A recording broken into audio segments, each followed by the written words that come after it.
श्री कृष्ण जी के बारे में बहुत ज़्यादा गलतफ़हमियाँ हैं हमारे समाज में। और वो बिल्कुल इस तरीके से मतलब है कि अगर उसके बारे में हम कुछ कहें तो बहुत ही अचंभित बात लगेगी। फिर भी कहना बहुत ज़रूरी है। कभी कभी सदियों से युगों से चलने वाली बातें भी एक जगह जाके गलत तय हो जाती है और वो एक सत्य का बहुत ही अलग तरीके का रूप सामने आता है। तो श्री कृष्ण जी तो हैं, पर श्री कृष्ण जी एक तन का नाम है, एक शरीर का नाम है। जैसे कि आप सपोज़ आपने देखा होगा आपके आस पड़ोस में किसी के ऊपर काली माता आती है, तो जिस लेडीज़ के ऊपर वो काली माता आती है उसका नाम, सपोज़ आप उसका नाम है गीता, उस गीता के ऊपर काली माता आती है।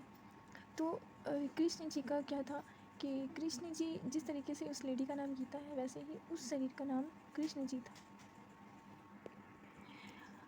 अब ये तो थी हम उसके शरीर की बात और नाम की बात। उसके बाद आत्मा थी अक्षर भगवान की, जो अक्षरातीत पूर्ण ब्रह्म परमात्मा का सत अंग है, सत्ता का अंग है। और शक्ति थी पूर्ण ब्रह्म परमात्मा की। अब आपने ये भी देखा होगा कि जब किसी गीता के अंदर काली माता आती हैं तो वो चली भी जाती हैं।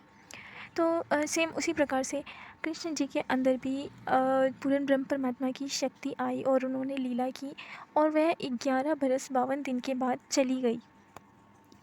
इसको मैं आपको दिखाती हूँ, ये देखिए।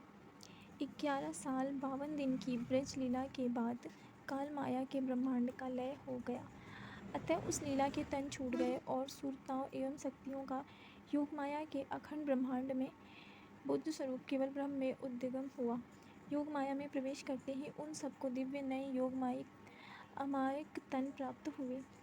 तो जिस तरीके से वो मतलब वो मरे नहीं, हमारे सामने तो वो है ही।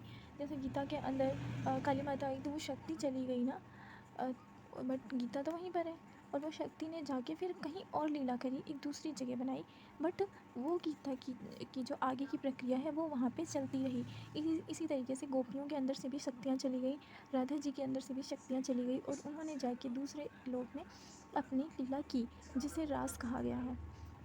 और इस दुनिया में जो भी है वो वही एक झूठा है जो गीता ने किया, मतलब कि जो कृष्ण जी ने किया। आगे कृष्ण जी की जो लीला चलती रही उस नश्वर शरीर की, और जो नश्वर शरीर है उसी को बोला गया तन छूट गया, मतलब उस तन में से वो शक्ति निकल गई, ना कि मर गया।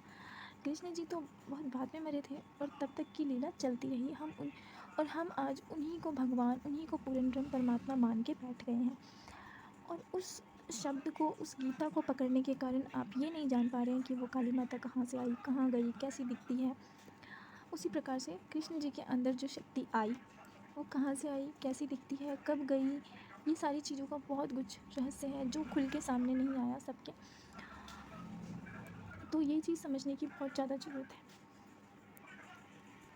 और इन सब चीज़ों का रहस्य निजानंद संप्रदाय प्रणामी, जो निजानंद पूर्ण स्वरूप प्राणनाथ जी प्रेरितार्थम विज्ञान का संक्षिप्त। तो निजानंदी संप्रदाय ने इस चीज़ को खोला है, इस चीज़ को बहुत अच्छे से पूर्ण, मतलब नख से सिख तक, आत्मा से परमात्मा तक, जीव से लेकर के जगत तक हर चीज़ का वखान किया गया है। और फिर अगर वो ही पूर्ण ब्रह्म परमात्मा थे, तो आप, अगर कृष्ण जी ही पूर्ण ब्रह्म परमात्मा थे तो कलयुग में भी उनके आने का इंतज़ार किया, कुरानों में लिखा, हर ग्रंथ में लिखा। तो पूर्ण ब्रह्म परमात्मा, अब क्या कलयुग में कृष्ण जी आएंगे? बिल्कुल नहीं। वो वही वाले कृष्ण जी रहेंगे। और हाँ, उन कृष्ण जी को, क्योंकि उनके अंदर पूर्ण ब्रह्म परमात्मा की शक्ति आई थी, और पूर्ण ब्रह्म परमात्मा की शक्ति जहाँ प्रवेश कर दे वो अखंड होना तय है, तो उन्होंने अखंड कर दिया उस तन को। लेकिन विष्णु का शरीर अखंड नहीं हुआ है, वो आत्मा अखंड हुई है। विष्णु